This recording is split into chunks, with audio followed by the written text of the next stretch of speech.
A Russian wildlife photographer goes viral for taking photos of the polar bears in an abandoned weather station.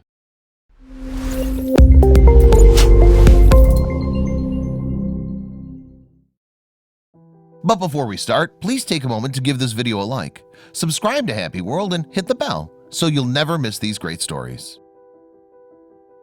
Polar bears is the largest extant bear species as well as the largest land carnivores, are truly captivating creatures.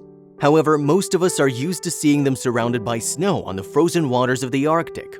This is exactly why we were surprised to find out that Russian photographer Dmitry Kokh has managed to photograph these large animals at an abandoned weather station on Kolyuchin Island in the Chukchi Sea.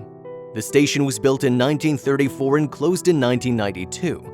It is quite unusual to see polar bears walking around in what feels like a post-apocalyptic human land. I always wanted to get some nice shots of polar bears, and that was the main target of our expedition. We expected to meet them mostly on Wrangel Island, famous all around the world for being home to many bears.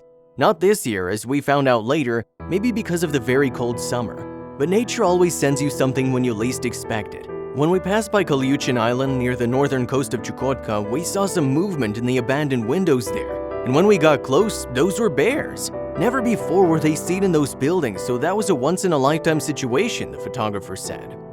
Wildlife photographer Dmitry Kokh took mesmerizing and unusual photos of polar bears at an abandoned weather station. This photo with a polar bear in the window titled Summer Season became the best representation of wildlife in a man-made environment in a competition held by a magazine called Russia's Wildlife. The photographer had to travel to the farthest and most eastern part of the Russian Arctic to take these shots. Abandoned weather station on Kolyuchin Island in the Chukchi Sea.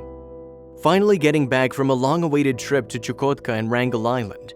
Being the farthest and most eastern part of the Russian Arctic, this place is very hard to get to, but also difficult to forget. We traveled by sailing yacht along the coast and covered more than 1,200 miles of untouched landscapes, villages lost in time, diverse fauna, and seas full of life, Dmitry wrote on his Instagram. If someone asked how we imagine the end of the world looking, this image comes pretty close. I always wanted to get some nice shots of polar bears, and that was the main target of our expedition, said the photographer. Just your regular largest land carnivores chilling. Here are the amazing bears in action. Dmitry has also captured polar bears in a more unusual habitat for them. Thanks to talented artists like Dmitry Kokh, we are able to see the world beyond our daily routines, and I think that's amazing.